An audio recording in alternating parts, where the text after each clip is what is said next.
And we are live at day 2 at Commsverse. Yep. Whoop whoop. Are we ready for it? I was, yes. Let's Very just say ready, yes. very ready. I'm ready. Yes.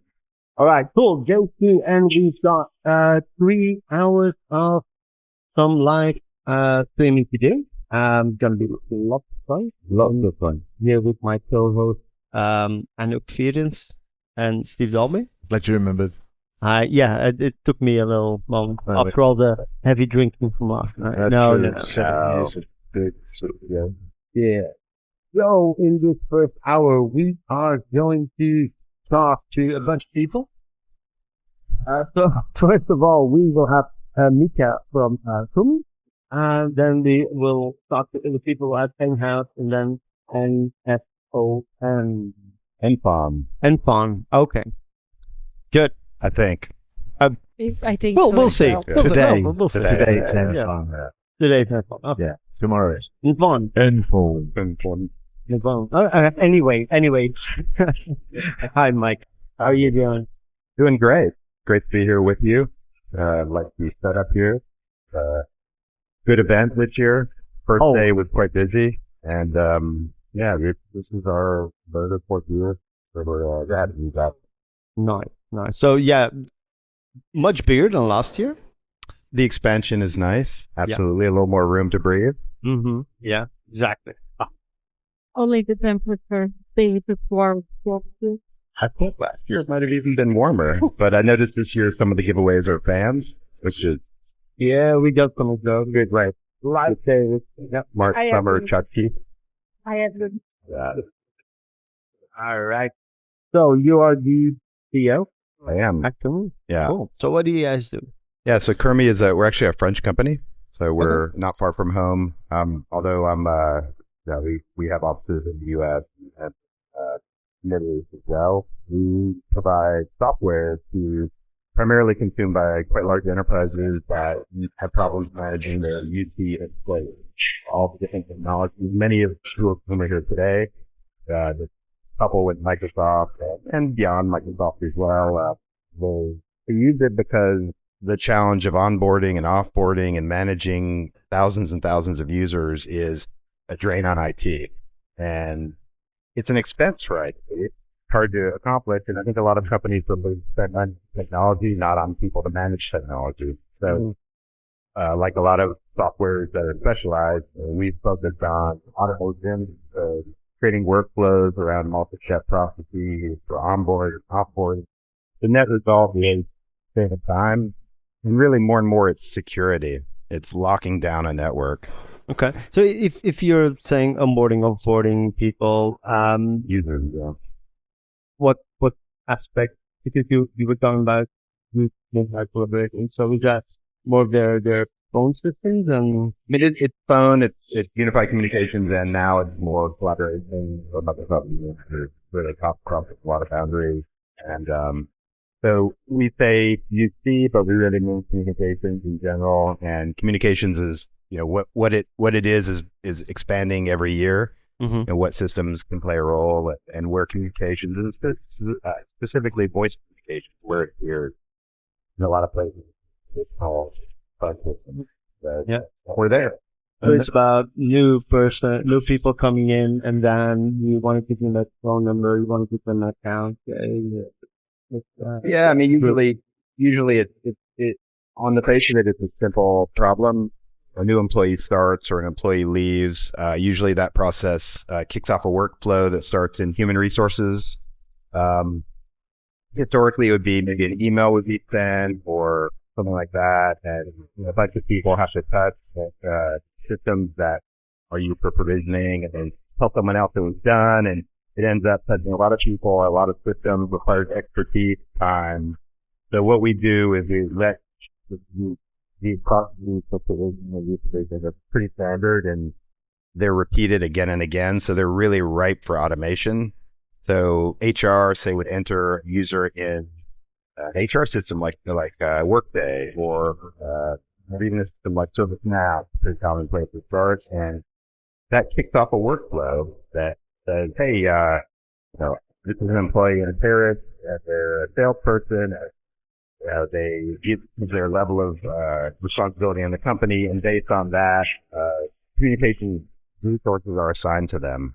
And it's all done in, it's all automated, so it can take 10 to 30 seconds instead of 10 to 30 minutes. And it's a little bit of a savings, but multiplied by 10,000 or maybe by 20 a day or 20 onboard and offboard or 50 onboard and offboard, it really becomes a time-consuming and fraught process. So it leads to cost. Security is more and more the big driver, especially when, you think, how do we get someone provisioned faster?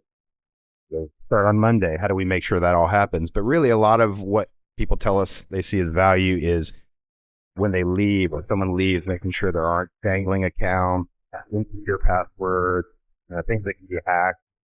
Generally, that it's not employee getting their communications in the day late, not that big of a deal. But a hacker getting into your network is never good.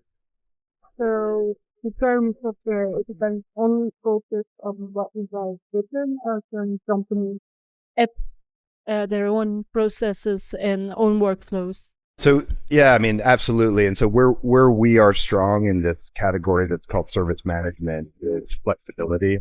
So we built at the core of our software something called the Service Factory, and for the so-inclined IT personnel that have to go in there using low code and in some cases no code, design their own workflow. So really, almost every big company doesn't really want to listen to how we think they should provision, but they have their own system of doing it, and it's our job to allow them to build that workflow in our software quickly and without limitation. So we generally specialize in the very largest enterprises and organizations. We have, I'll make the list, we have 2 of the 5 largest companies in the world. We have 12 to 100 largest of our customers, and our average customer has 7,500 users. And really big. Yeah. So Okay. it's, and I'll say that that's great and it sounds really impressive, but this kind of automation software is probably not something a smaller company would ever want to buy. It's complex to learn and there's no return on investment. Yeah. For the large companies, definitely a return on investment. I think there's 2 sides of it. The important one is just running a process through conclusion and in head. What security allows or process allows us to. So it's always the exceptions that cause the security leak. It's always the exceptions that cause an account to be left behind. So that's important so that it can be adjusted. So not there's something that it's peak. And then the other thing is that there's no company I've ever worked for, because the contractors or have been contractors and independent people have good process. So you can't one to all. So I guess it needs to be flexible in many, many ways. And to extend to various systems. If I look at my organization now, we have the Microsoft space, but we also have AWS accounts, Google accounts, on-premise accounts, a lot of SaaS connections. So all of those things are included as part of the process. So you can get an account and get export. And then we lose them. Yes. Absolutely. And really in some ways what we're finding is this is where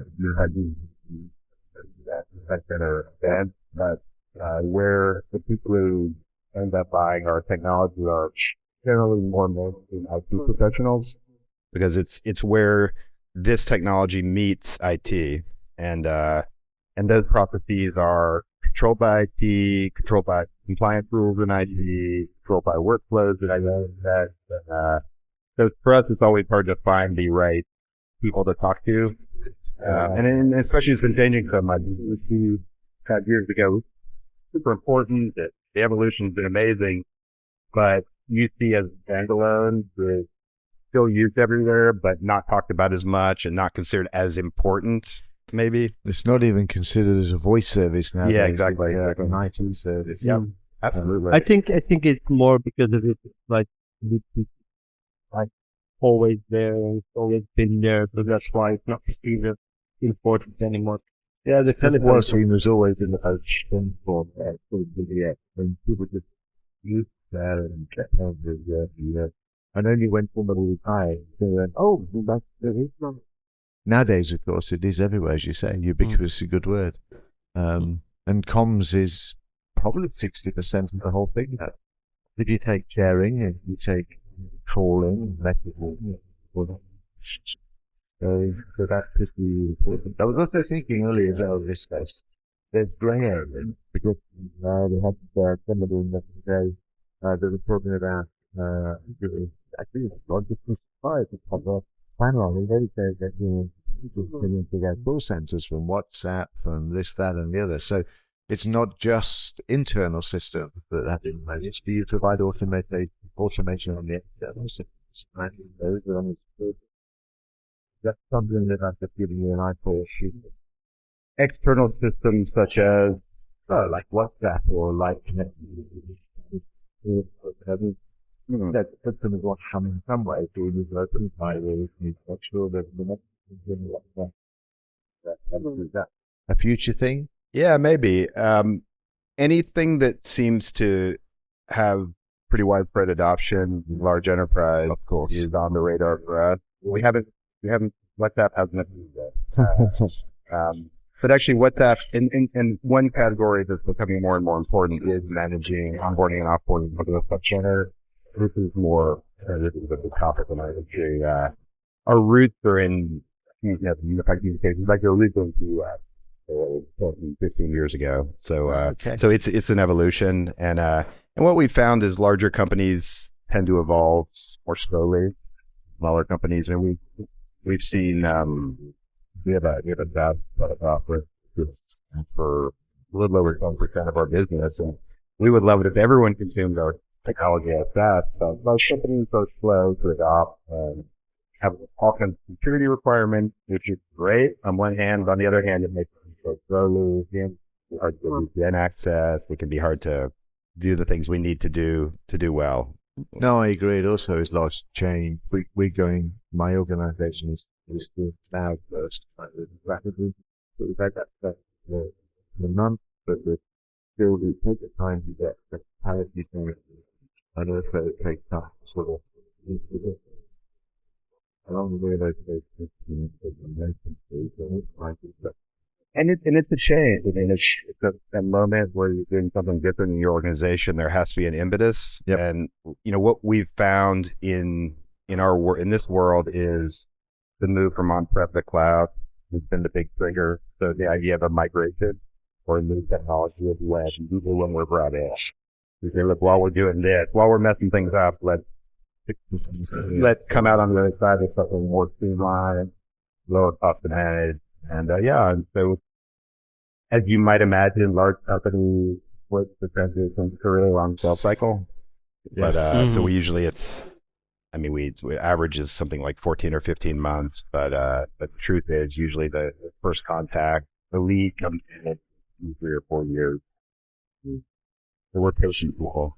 Because I can also see that when you want to set it up, for instance, for Sparky software, then you need to configure all that. Yeah. You need to get all these connectors in, and you probably need to build a lot of personas, I'm guessing. All of them, yeah. Their personas we call them packages. So it's a package, a bundle of communication. So it could be something like Microsoft Teams, whatever the licensing requires. Maybe the company's still using Zoom for something, or Cisco for something. So, we're finding more and more of these large, also a multi-vendor. So, Microsoft is the most common one. Microsoft Teams is the most common one at this point. But weird that we'd find a customer with only one vendor for core UC or for and all these. There's so many technologies. I mean, we often will see say Zoom for meetings and Microsoft for chat, and sometimes Cisco or WebEx for the Board meeting, traditional telephony or large scale webinars and companies also. These companies this size often are regionally different. There's acquisitions, M&A drives complexity. So all of these things put us in a good position because there's problems that need to be solved. And really, another thing I haven't mentioned that's important is there's still people in IT having to handle these plethora of technologies, and it requires specific skills. So we've if your HR person can provision your telecom users more communication systems, that's great. HR doesn't need to have that specialized expertise. So a lot of companies are driven when there's turnover in IT. They say, look, someone left with a lot of knowledge, or a few people have left, or we want to cut back. How do we replace them? It's going to be an ongoing problem. Why don't we replace them with software? So we haven't seen people being, it's usually some kind of a trigger event rather than, we're the cause of people losing their jobs. We don't like that. It's usually a change, and technology is changing so fast that that's usually the driver. How are you guys dealing with that change in the technology? So you need to adapt very quickly to all the departments. And that's, and so the connectors that we built to all the systems are API driven, so we have to be top of, and we have to monitor that. We have teams that all they do is set that API vendors we work with, upgrade our software. Probably about 25-30% of what we do is just maintenance of software with current release versions. And that's also, if you're doing, one of our competitors, biggest competitor is do it yourself, right? In-house, people trying to build automated systems. And, that's great to get what you want today, but it's software, and software development is, often not a core competency of whatever company you engage on it. So, it's a way to outsource the save time, but also to save that management and maintenance overhead. Usually why people come to us. No, that's neat. Yeah. So you're going to do the AI testing? Please. Always love it. I always do the AI testing. Yeah. Yes. I was waiting for that. Yeah. So go on then, off you go. Yes, AI. Everybody talks about it. What are you guys doing with AI? What is coming up? So we use AI quite a bit internally for development and for documentation access for customers to solve problems. It's been great. A lot of context. Everything we do is highly documented, so it's perfect for AI. In our field, it hasn't really affected our business because I would say, and I've thought about this a lot when asked, but the issue is automation. Generally large companies and people choose automation because they want a precise outcome.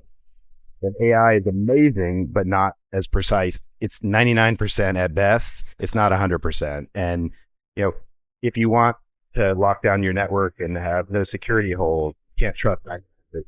So we've seen that no one's replaced us with AI. We don't see that happening too soon. But it's an amazing tool for developing connectors. And I don't like from finding people that something. Yeah, and no, it's great. I mean, and on the other side of it, there's quite a bit of data in our systems. So we publish APIs. So systems like Workday and ServiceNow could talk to ours. But I think there's a lot of push now internally to publish, I guess, sort of like what the AI API of MCP, the protocol to access our data in the system, the customer's data that's housed in our system. So that's going to use, that'll be something we'll release later this year, a method of accessing, of using AI to access the data. But I really hope that people don't make decisions I make decisions for provisioning and deprovisioning too quickly before it's really 100%. Yeah. Then people can ask, like, say, in our branch in Singapore, how many people are going offboarding now versus last year, and how much time does that involve? Yeah, I mean, you can, right. And so for us, the data we have is log files of everything that's happened, who did what, when, how many, what were the results of bulk moves. So these are different pieces of data. We're actually, one thing that's on my list is the systems we touch generate a lot more data than we're collecting. Yes. So things like CDR, shipping home files, we don't currently bring those in and house them, but I think we'll start to do that because one of the questions before was, how much are they using it? And we don't know that inherently. We just know who's using it. And so I think it'd be worth it having it all in one place. And in general, I use a little term internally. I say we're moving to the set. So we're trying to centralize management of your UC and DC estate, all these systems. So to that end, we've added about connectors in the last 6 to 12 months. We've added 4 this year, the audio code, to Verint, Red Sky in the U.S. I mean, just all the things that large companies use in their UC estate. Yeah. It's interesting we talk about reporting. I see reporting to very much validation for AI code script process. So you have a validation, or you have a report that says, hey, there's some security holes in the system. You have an angle and where that does that, and then you immediately rerun the report to find out where those figures are. So I think we're going to see a lot more of that in the future, where AI is in use. It's not fully trusted yet, but you can use your API calls, use what else it needs to validate the AI command that you try to use. And of course, then you can monitor whether it's getting better or worse, and then see what it's doing. So I think validation is another way forward that we're going to start seeing more of. And once so AI looking at all this data and like a human looking at it and making a decision, saying, hey, it would really be great if, looks up there maybe is some problem with security in this office. It'd really be great if we could lock that down or monitor that more closely. We automate those kind of movements, but AI can tell our system to do it, and then the expected result to 100%, it's done, the report's back, tell us when you want us to change it. So really, I see what we're doing going hand in hand. It kind of goes hand in hand today with human decisions. Yeah. And AI, 99% great for a human decision. But once you make the decision, the thing you want to happen has to be 100%. No, so, I get that. Yeah. So, swag question? Oh, yeah. Come on, we're getting so excited by this conversation. Tell me. What is it about? Yeah. So we're always asking everyone that comes in the podcast, like, the most important question for the attendees. What is swag? What's my favorite piece of swag? Well, what are you giving away? What are you giving away? You give away nothing great. Free hug. So we have this initiative in the company, which I'm a really big supporter of. It's corporate social responsibility. So we try to keep it, try not to give away too much plastic. So we do reusable coffee cups. We do pens for using, but we keep it healthy. We do, however, we wear, if you've seen it, I'm not wearing mine now, but the orange stars. Oh, I've seen that. Yeah, exactly. And that's branding, and we do give them away sometimes. That's cool. Gotcha. That's interesting. It's very French. It's also French. It is. Very French. Very Parisian. Yeah. Although they're orange, so a lot of people ask us for a Dutch company. Yeah. Yeah. So maybe it's just branded change. Yeah, maybe. Although Orange is a French company, right? It is. Yeah. Sure. Confusing. But if you're going to ask, my favorite giveaway, and it's definitely the fan. Portable fan. It's great. Put those away in the winter, bring them out in the summer. Great tchotchke. Just like your scarf. Exactly. Although most French people have summer scarves. They do, which is not me, though. Yeah. You don't sound French at all. I'm not French at all. I'm American. So, but I But then why France as a starting point? I've been a French for a while. I learned French. I lived in France as a child. Several years ago, I encountered KURMI, and I saw their technology, and I was really impressed with the depth of what it was able to do. I really liked the target, and the company raised money in 2010 and asked me to be on their board. And sitting in meetings, it's all in French. Everyone's French. The investors are French. The board members are French. After a couple of years, and especially as the business, what we do isn't we're not solving a French problem. A lot of our customers are not in French. I think it's under 10% now. Yeah. Okay. So they, at some point, I think, and maybe with me on the board as well, they said, it'd be better if we were a little more international. Our market in the U.S. is big, and I had built a company and sold it in our industry before. Yeah. So, a confident choice. Well, that makes it complicated. Keep going. But thank you very much. Yeah, great talking to you. It's been fun. Yeah, I hope you have a great next 2 hours. We will. Well, More we're than 3 hours next solid, but yeah, 3 hours of shows today. Great. And then take it all down and pack it up and drive back to Belgium. Do the next one. Yeah. Thank you, gentlemen. You're welcome. Thank Thanks you. very much indeed. Cool. We have a software house for this thing. I mean, I know it said it yesterday, but it's, The camera moves, right? it does. That's Yes. cool. Yeah. Thank you. Bye-bye. Oh yeah, I think that last year we got more analytics companies, we got more hardware, but we are surrounded by people with hardware here, so No, it's nice to mention that it's Mhm. great news in that perspective. But yeah, the idea of software is, I think, really developed. They're the companies in the 90s and early 2000s. No, I think that ability to create that and the flexibility. it's a big world, it's a big pie. No, and again, I don't feel they are. We go for it. Yeah. Yeah, developers. All right, cool. Hello, how Hello. you doing? I'm good. How are you? Yeah, if you could just make sure you're in front of the mic, that Yeah. would be great. I tend to wander around. No, so it's not. Yeah. I'll try and You can travel, you can have that travel. Yeah, I'll discipline myself. No, but what that's a great accent. Where's home? Glasgow. Glasgow. I've got a barrel of food out with it sitting in a. The big thing of investing now in It is, whiskey. yes. Yeah. It's a Oh, huge- don't get We- us started we- on no. that. Oh, no. It is. It's an up and coming thing. It is. Well, it's a Um, long time, but it's been for quite a while, and now you see like the first companies going down and all that. Yeah, Yeah. it's a mix. yeah. Don't get them started on whiskey. Yeah, why I not? can talk hours about it. I don't drink alcohol. Oh, well, for goodness sake, you're picking the wrong people for it. but You're I just am an a- investor. No, I am a member of the Scottish Malt Whisky Society. Really? Yeah, Nice. yeah. Fully paid up card carrying member. Uh-huh. Yeah. That goes. They have the best. They have the best breakfast in London. So, Yeah. Ooh, that's sort of nice.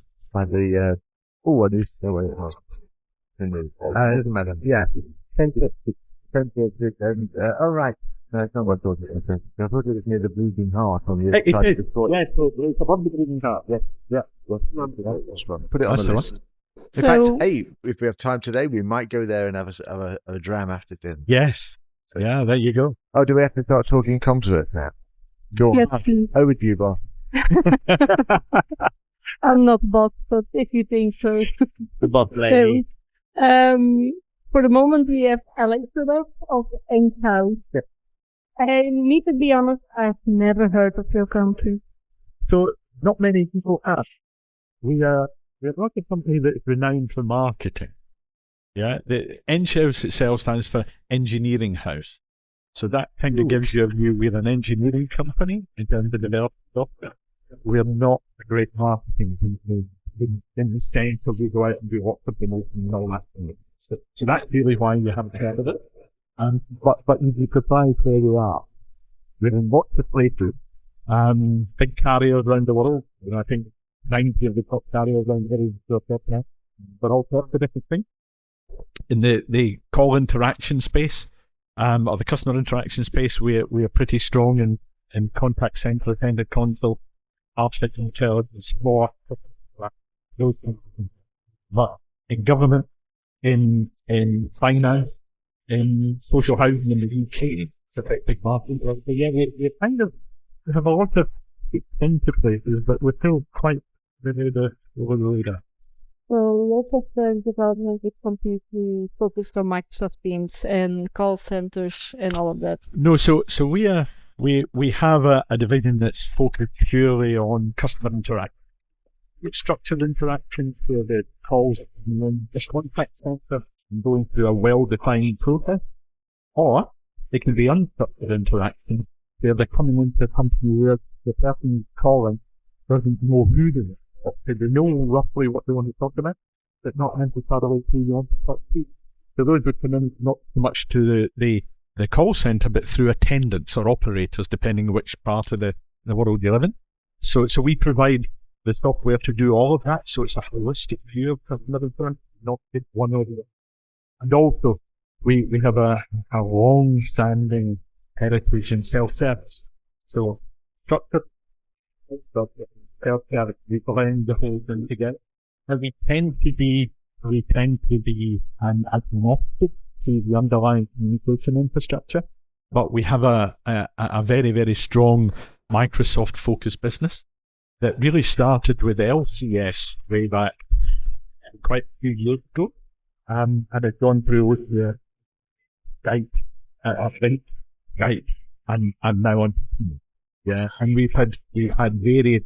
For example, we've had a co-engineering contract with Microsoft R&D around on the Skype for business online ship before they're on Teams. So we've got a strong relationship with Microsoft, but we do tend to be a wee bit agnostic purely because that's what the customer wants.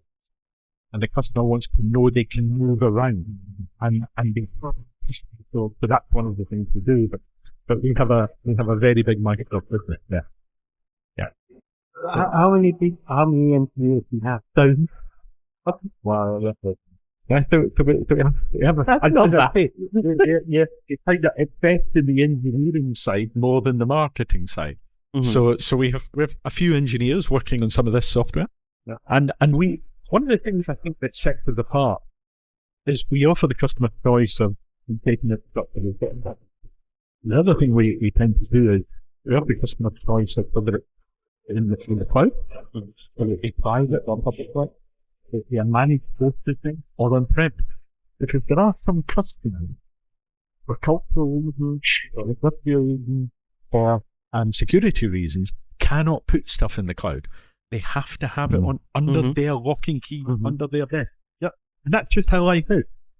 Whilst we might all like it all to be modular, no, because customers are human, right? We have eccentricities. We have desires. I don't. I don't. No control freak whatsoever. Actually, we're in the opposite. But coming from what I hear, I mean, Yeah, it's a good place to hang out. yeah. I saw you notice the t-shirt. I did notice the t-shirt. Yeah, That's good. yeah. Trulis has been wearing it now for 3 days, so It's a bit smelly. He might have a collection of them. he does. Yeah. I mean, no, it's too late now. One is enough. No, that's good. So, is all of your output software, firmware, that kind of stuff, or do you have any hardware as well? No, we have some hardware aspect to our carrier business, which has been around for management and provisioning. But all of that has kind of moved away over the years, and it's now 99% software, to be honest, because that's where the world is. And that suits us just fine. That's our competence about. So, yeah. So do they tend to be apps or applications or machines for monitoring or automation? So, depending on the industry, if it's customer interaction, sure, that's business. It's all software. If it's in the carrier space, then there will be, what we call it, stuff around monitoring, provisioning and billing. Optimization. And optimization, all those kinds of things. So again, it depends on the aspect of our business. And we also have a growing public sector and transportation public sector that is focused on things like simply buses, automating all that kind of thing, and steering and all that. Okay. So I think that this is why Commsverse then has had to be, especially when you sat down yesterday morning and said, guys, these are our targets. Yeah? You know, what is your target to say about this? Is it literally to meet partners and that kind of stuff? Or is it just awareness? We do a lot of work with people in the whole Microsoft ecosystem, and so like this allows us to maintain those relationships that maybe in day-to-day business you don't have time, or you just because you're all doing lots of different things. So it kind of gives us that opportunity, and also we've had some good interesting events out of it. So we should be grateful for that. I'm a Scotsman. Take everything you can get, kind of thing. Yeah. So for us, this show gives us that ability to network a little bit. I travel constantly, so I rarely do spend 2 days in one place. So it's good to be able to meet people who you can go to here. Yeah. But that's a good thing. Yeah, good for you. So that's what we get. That's what I'm saying to my wife as well. Yeah, that doesn't work, does it? Well, No, You travel too Hey, much. I saw you last year. Let's not do it this year. Before COVID, I used to travel 80% of my time. Mm. I'm blessed with a very, very supportive wife, so but I mean, since COVID, I'm struggling to kind of, now I've got a social life again. It's kind of hard to find time to look at it. Yeah. So, I do a good lot of traveling. My partner was, okay, we haven't seen you enough this time, but I think two places. To go, yeah. Yeah. That's Yeah. quite regular. The trouble is she's deadly freaking serious. That's part of fun. So, Yes, in the summer have, we mentioned AY, Oh, yeah. but that's something that is a key part of your strategy movement. Yeah. So about those 1,000 people, how many of those are currently doing AI? And It's hard to give you a number because I know that people who are developing core technology, they're looking at things like transcription services, they're looking at all those kinds of core applications. Yeah. But the rest, what implemented that into a product. We believe, sorry, I wasn't getting I know you signals saw there. hand signals, Yeah. so, oh, you think something. No, I get it. Where's the Yeah. We believe it's and I'm a firm believer that the technology itself is fine. Yeah. We've had it for years. It's just becoming a bit more sophisticated now. But I first got involved in AI 35 years ago. Yeah. And it's only in the last couple of years it makes these steps every 5 and 10 years. The key thing for us is not necessarily the core technology, it's how you harness that in the world of customer experience. It's the business focus that I'm worrying about, because that's why people are going to buy it. But if you keep just talking about technology, they're going to get fed up of that, and there's some signs they are getting fed up of it. Yeah. We need to show them what it does for their business, because it does have some good business benefits. so you're waiting for a business requirement, then you will fill up. So 2 things. We have our own, we obviously in our own industries like to think we are the subject matter expert. To a degree, I'd never complain, I'd never claim to be the best at that. But I think we have subject matter expertise, so it's up to us and our customers rely on us to innovate using what we believe it will be applied for. But a lot of it, also, I'm a firm believer, you talk to your customer and you understand from them, so the meld the two together, what we can innovate, and we listen to them and say, how can we then apply all that to their problem? Because if I solve my problem, well, they're not going to buy it. If I solve their problem, they'll buy it. They'll spend money. So your company mostly bring out, Do people buy applications, or do you build the applications for the specific? They buy applications. Yeah. But we're very close to the customer, so we innovate in those applications in a way that they have a lot of input to. I think one of the things I'm probably most proud of is that a very, very large carrier in the world has to be based in the UK. So one of the things that sets us apart is that they could phone me any time of the day, send me a message, and I'll get back to them. They interact with me regularly, and a lot of our competitors, they get to see me only if in a specific request or whatever. I like to think we're human beings. We might be a reasonable sized company, but we're very approachable. So as a result of it, we're very, very close to what our customers and our partners are looking for. That makes a huge difference. Yeah, I'm proud of it, actually. I'm really proud of it. When you are that approachable to your end users, customers, they are feeling that they are heard and welcome, and that they will be more happy and satisfied with the product. There's also a downside, but they shout at you more. Yeah. So if they've got a problem, they know you're very approachable. So they just call you straight up and say, I've got a problem. You say, well, have you talked to customer service? So it's all good. But it kind of gets in the way sometimes too. But it is all good. So what is the customer reach? So global. Yeah. So 90 of the top carriers in the world we're working with, for example. We have contact centers deployed in every continent. around the world. So, okay. I'm from Scotland. I can handle the deck. Yeah, timing's I'm afraid. No, that's good. More software, but it's really interesting. Right? Yeah, and thank you for. I'm interested in software development. Oh yeah. Okay. If you want the job, it's Despite the fact I hail from Scotland, I still kind of live half in Scotland. We don't have any developers in Scotland. We have them all over the world, but not in Scotland. Oh, that's what Yeah. Cool. They all work from home, or you got like little hubs? Another thing. there was a subject I said we could cover next time. But go on, Alex. Well, very quickly, another thing that I'm incredibly proud of is that over the years before COVID came around, we had developed the ability to co-engineer in multiple countries. You know, we've got people from all sorts of different countries working on the same project, and I'm really proud of that because it allows a great deal of. The thing with diversity is that it's kind of been from the media and all that kind of stuff, but through diversity that's achieved, and that's really very powerful. Just all those people working together. It's a power. All right, so I'm going to send you back to Glasgow. Thank you for We've your got a couple time. of barrels up there we'd like you to check on for us because we're doing units in long early hours. But that's okay. So, thank you very much, and all the very best, and see you next year. Thank you Thank very you. much. Absolutely. Thank Bye-bye. you. Hi, Bye. Alex. Cool. I like that. I like that. Oh, so the thing is, his name should have been Angus. I mean, let's be honest. Angus practice.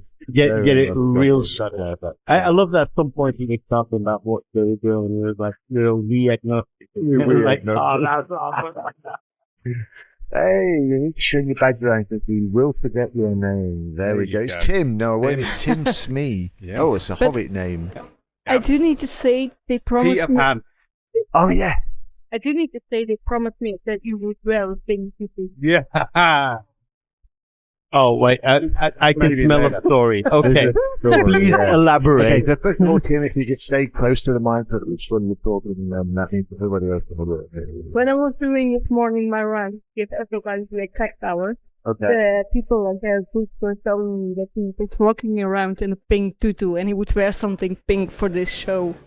Okay. I also offered okay. to get my pink dress out of the car because it's in my car, but no. Maybe Tutu. after. We can take care of that. Yeah, absolutely. Oh, but the question is, where did the tutu come from? I was not there. I have no idea. I don't know where they came up with the pink tutu. This was just me walking around in it. It's not something you do regular on Thursdays or. Not too regular. No. No. Okay. Thursday's Pink Tutu Day. I can see that. Put it on the calendar. So that's funny. I took my team out to Christmas ago. I went to a Japanese restaurant. Everybody got kimono to wear, and we had a nice meal, spent a small fortune around that. And then we ended up with the whiskey bar. So he took his coat off. One of my guys still got the kimono. So it's somehow I don't really do that on purpose. We just do the stuff. But yes, I walked out. So now every time we go out, he brings the kimono to wear, just to remind everybody. So I will try him on a pink tutu next. So that's good. So Tim, NFON. Is that how we pronounce it? It is, yeah. NFON? What does all it about? stand for? Yeah. So, NFON is a cloud communications provider. So based out of New Jersey. Yep. So, formed around 2007, built their own whole platform, basically, since Okay. that point. So, but do the letters stand for something like Neue, Firework, Ober, Neun? No, I don't. NFON, because think about it in German language. Yeah. Phone. The N is just something like that. Oh, that was okay. NFON. I like it. NFON. What? The fact it's not so help. So do you still run a lot of private networks? In Germany, yes. Yeah. Yeah. Number of data centers around Germany, then network hours. So it's not just voice switching though, or is it all comms or only comms? In Germany, it's comms and connectivity. In the UK, Okay. Neat.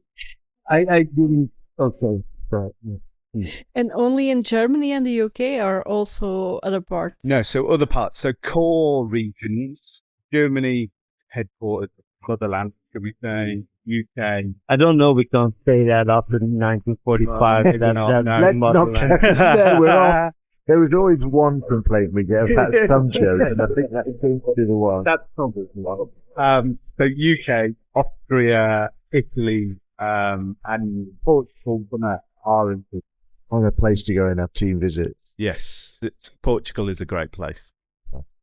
No, it's nice. That's nice. Why aren't we in Portugal? Because like price-wise, or yeah, so we launched that or opened that a number of years ago.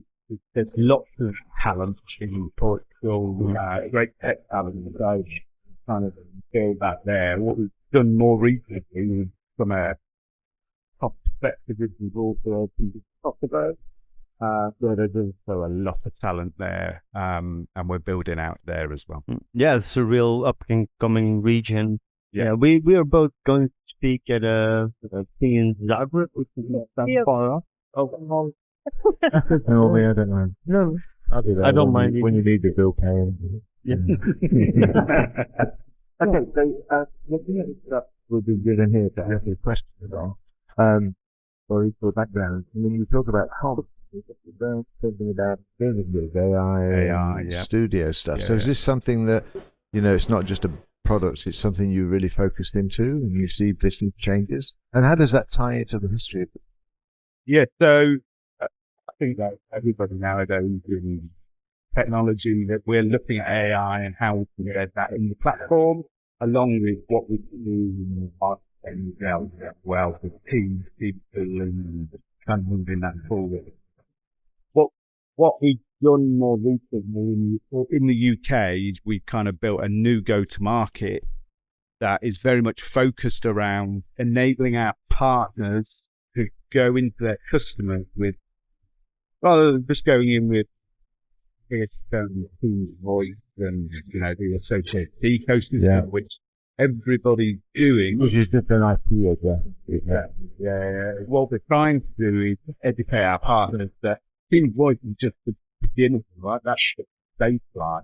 and what you're going to do is then build out on top of that and basically tell the customer, I'm here to sell you Teams Voice today, but what I'm going to do is I'm going to take you on this journey around AI, how we can automate the how we can do experience, how we can, make you more productive and ultimately grow faster with less resource, with more profit, and you can just do more with what it's currently at. Not replacing anybody, but it's about making them more productive to allow them to do more, to allow you to grow without having to put more investment in more people. Adding more value. Yeah. No, I like that. And why do you guys play? Yeah. You've basically grown that in all the time. But some people have gone with the package rather than the host. Things we do for you, so Yep. it sounds to me like you're doing a lot more customization. Trying to work out how that versus what you describe as a kind of communications backbone organization into the AI space. Nothing wrong with it. Really like it. You trying to work out from customer perspective why they see that. Yeah, so what we did, last year we bought an AI company, build stuff from scratch. We bought an AI company that does voice and chatbot. So you can take the voice bot, for example, and put it into Any PBX, ultimately, it hasn't got to be NFONs, and it can start doing stuff for you before you get called to an agent. So if you think about an airline, if you wanted to say you booked on Jet and you need to check, well, what's the deal now? Those fixed on baggage, how much weight and what's the cabin bag size? Go on the website, find out. Half an hour later. It's just a nightmare, right? And I'll call the call center and I'll find out. You sit in the queue later. and it's a nightmare. So if you could bring them and go and get into an agent or a bot and go, you know what habits are, way around. You can answer it there and then. So within 10 seconds, access, you've got an answer, better customer experience, and now have to fall into human agents. And what that means is you're freeing up time for those agents to then deal with the more complex requests that are coming into them. They're less worried about the number of people in the queue, which means they can spend more time with them, they can improve experience, you get repeat business, and better share, all that. I like that. Yeah, how to do it. So the concept is to take the customer on a journey, right? It's a step-by-step journey. What we're trying to Explain to our partners and explain to the customers of, yes, if you listen to Microsoft, oh my God, it's all about all these agents and agent-to-agent protocol, and that when you sit in front of the customer, you go, we want to take you on the journey to agentic AI. Most of the questions on that first slide is, What's agentic AI? Like, we're struggling to understand what AI is.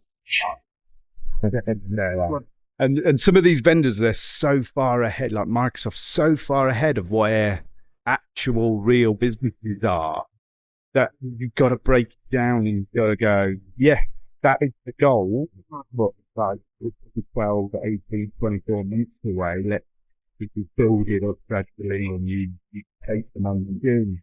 And when you start talking about simple things like a voice bot or putting a bot on website that's saying the great big website. It's 6 to talk to a bot.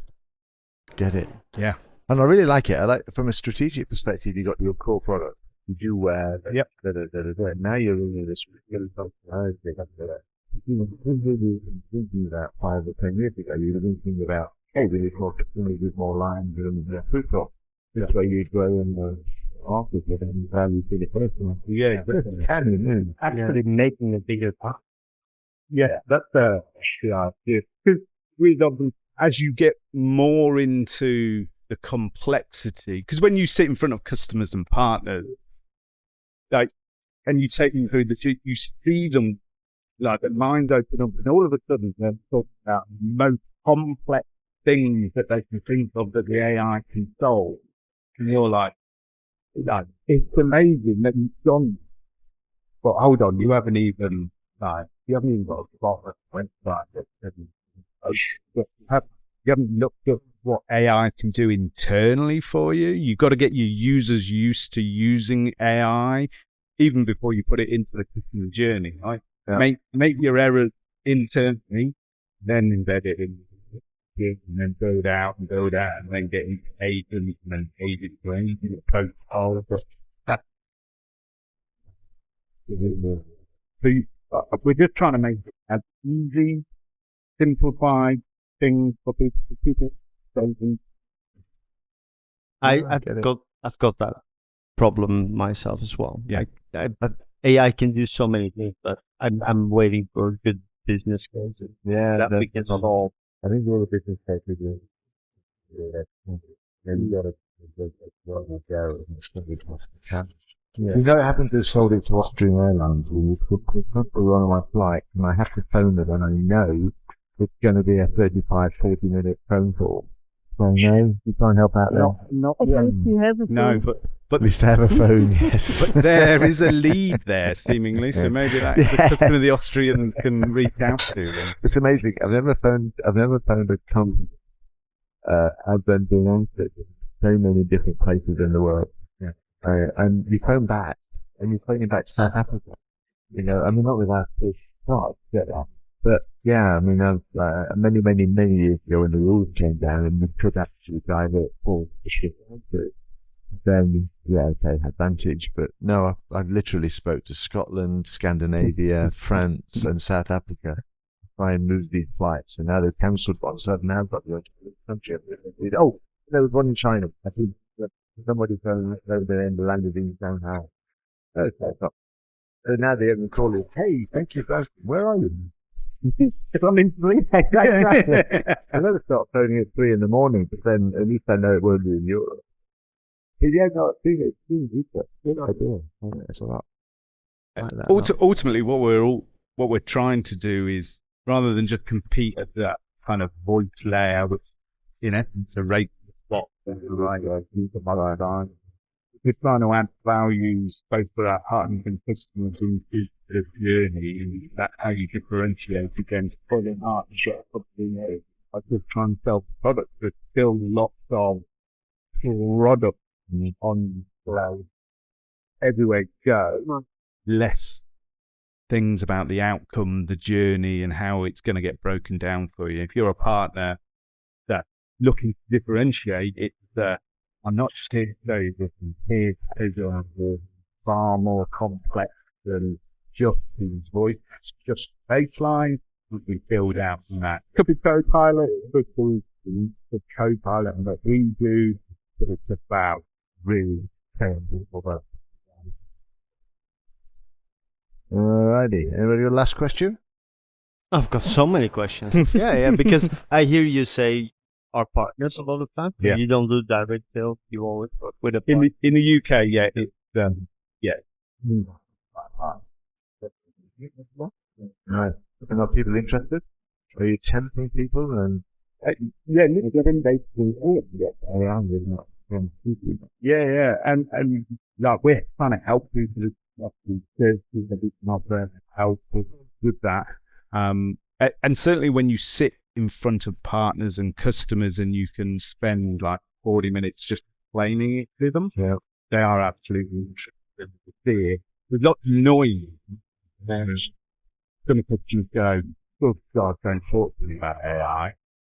But like that's the way the world's going. But you've got to, because when they talk to Microsoft Copilot, amazing. But you break it down, yes, that's the goal, but there's a journey to get there. That's when they kind of open up. Yeah. Go, yeah, I get it. It's nice you can sort of say that here's your first step. Yeah. It's different, right? You've got to take people on the, it's not just about the business, it's about the employees who use it. Getting the fundamentals right. It allows you to do that. I agree. Cool. Thank you very much. Last question. Yeah. What's the swag situation? Oh, yes. At your NFON. desk? Do we have any? Honestly, we didn't think of bringing a mug, pen, brochures, but yeah, we didn't bring a lot with it. It's definitely a fun kind of conference for the swag. Yeah. We will go all out. We'll bring a table full for it. Just yeah. No. And the tutus. Oh, and the pink and the tutu. Yeah. Let's finish off with the tutu. Yeah, definitely. All right, Tim. Thank you very much. You've been a lot of fun. Hope you've enjoyed it. Yeah. Got your messages across. Very good. Thank you very much indeed. Brilliant. Thanks, Dave. Thank you. Bye bye. So there we go, guys. We're finishing off our first one of day 2, which is cool. Enjoyed it? Oh, yeah, all that. I learned so many new things. Cool. Good. All right. There we go. Let's make sure it's on there. No. I can't find it. Yeah, your camera is still there. There we We can go. wave at it. This is number 2 finished, guys. We will catch you later.